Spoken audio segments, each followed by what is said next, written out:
plays a crucial role in maintaining the balance of nutrients in our environment. So, let's dive in and learn more about it. The nitrogen cycle is a crucial biogeochemical process that describes how nitrogen is transformed and circulated through various ecosystems, moving from both living and non-living organisms.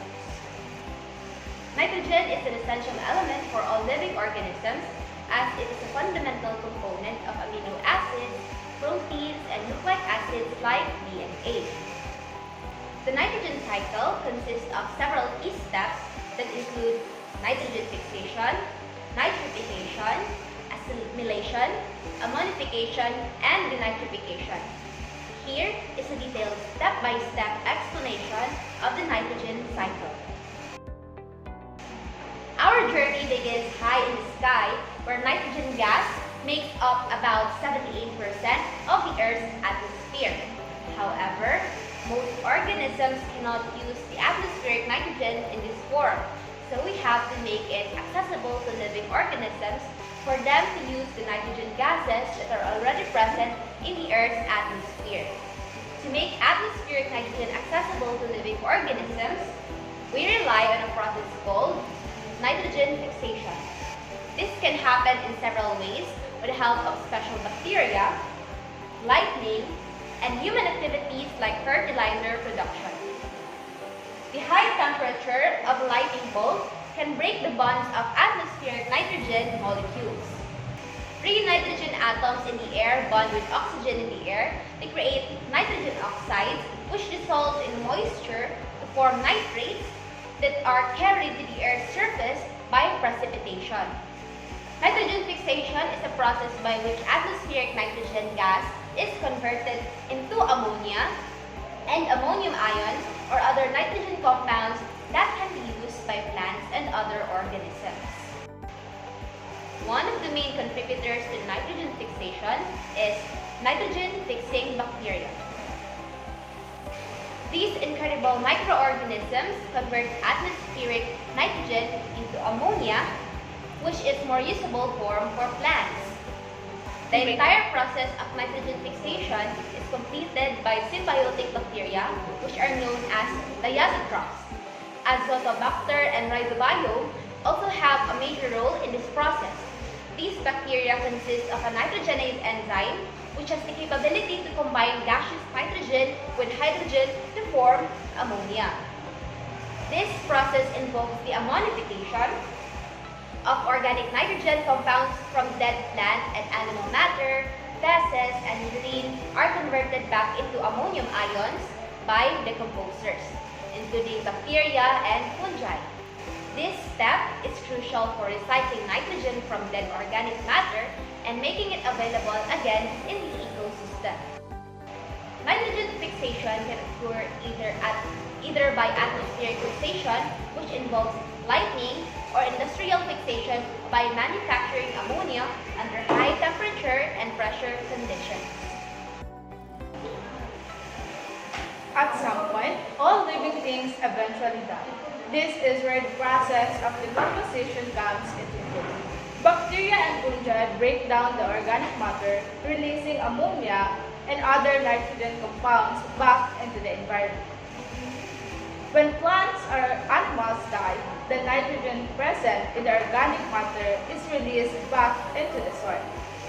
The decomposers, namely bacteria or fungi, present in the soil convert the organic matters back into the ammonia.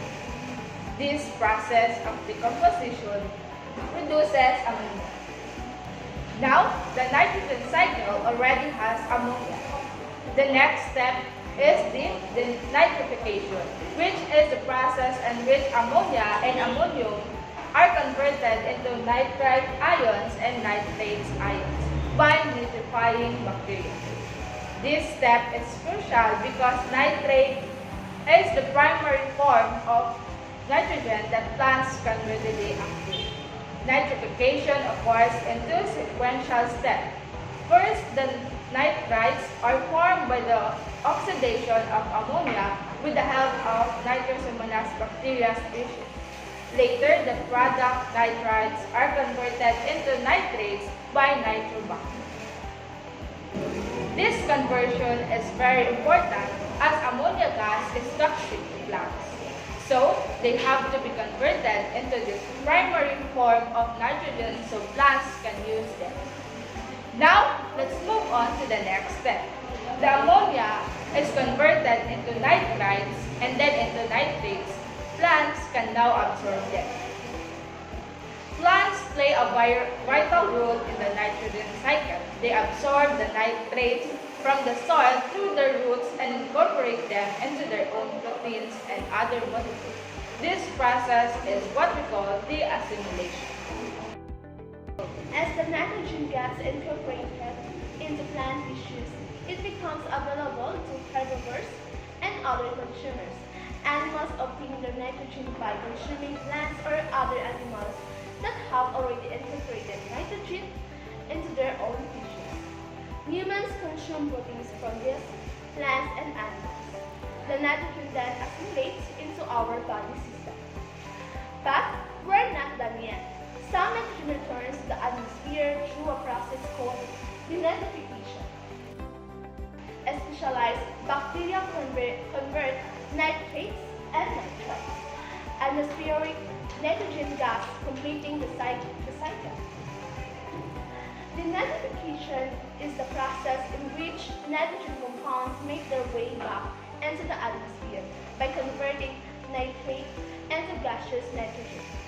This process of the nitrogen cycle is the final stage and occurs in the absence of oxygen.